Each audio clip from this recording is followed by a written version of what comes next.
বহুদিন হলো নাচের ক্লাসে টাইম মতো আমি আসতে পারি না। আমার শরীর কিছুটা খারাপ ছিল, তার মধ্যে বিভিন্ন রকম সমস্যা ছিল, এদিক ওদিক ছুটতে হতো। সেই কারণে মেয়েদের নাচের ক্লাসে ঠিক রেগুলার পাঠাতাম, তবে আমার আসা হতো না। এই নিয়ে 1 থেকে 1.5 মাস আমি নাচের ক্লাসে ঠিকভাবে আসি না। এর মধ্যে ছোট ছোট বাচ্চাগুলোকে খুব মিস করছিলাম। তার মধ্যে আবার ক্লাসটাও একটু চেঞ্জ করে দিয়েছে। অন্বেষা ও অদ্রিতা এখন একই গ্রুপে পড়ে গেছে, সেই জন্য আর একটু আগে আসা হয় না। ছোট গ্রুপদের একটু আগে দিয়েছে আর বড় গ্রুপদের একটু পরে দিয়েছে, সেই কারণে আমিও একটু লেট করে আসি। তবে এতদিন তো রেগুলার আসিনি, এখন থেকে আবার রেগুলার শুরু করলাম আসা।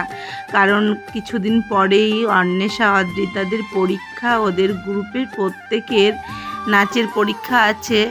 ঠিক ওই কারণে আরও জোরদারে ক্লাসটা কমপ্লিট করানো হচ্ছিল, ওদের সব কিছু প্র্যাকটিস করানো হচ্ছিল, সিলেবাস অনুযায়ী নাচগুলো কমপ্লিট করানো হচ্ছিল। এবার টেনশন শুরু হয়ে গেছে মায়েদের, ড্রেস জোগাড় করা, জুয়েলারি জোগাড় করা। এই পরীক্ষার আগে চাপ তো অবশ্যই একটা হয়ে থাকে।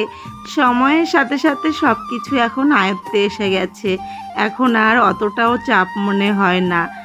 আর ঠিক এই কারণে বাচ্চাদের জন্য মায়েদের সব থেকে আগে সুস্থ থাকা জরুরি।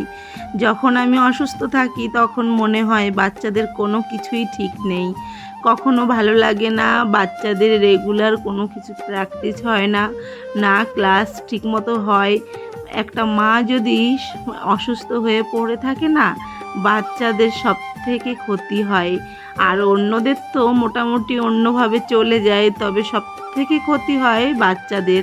আর সেই কারণে মায়েদের সুস্থ থাকতে হয় আগে। দেখো আমার 2 মেয়ে, যেখানেই যাক 2 বোন 2 বোনকে আগলে রাখে। এইভাবেই আমি ওদের সম্পর্কের বাঁধন আরও মজবুত করে তৈরি করছি।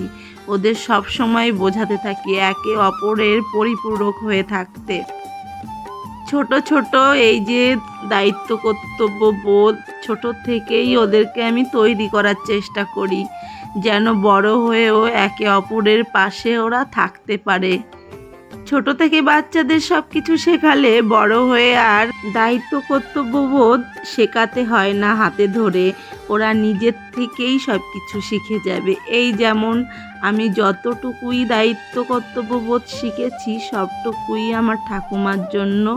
আমার পরিবার প্রত্যেকেই একে অপরের পরিপূরক, সময়ের সাথে সাথে বিপদে আপদে সব সময় পাশে থাকে। এইভাবে আমিও আমার বাচ্চাদের শিক্ষা দেওয়ার চেষ্টা করি, যতই বড় বিপদ আসুক আর যাই আসুক তোমরা তোমাদের ভাই বোনদের পাশে থাকবে, পরিবারের পাশে থাকবে। এতটা পরিমাণে রোদের তাপ এখন এই দুপুরবেলাটায় এই যাওয়া আসা অনেকটা কষ্টের হয়ে যায়, তবে সপ্তাহে 1 দিন একটু তো মানিয়ে নিতেই পারি, তাই না?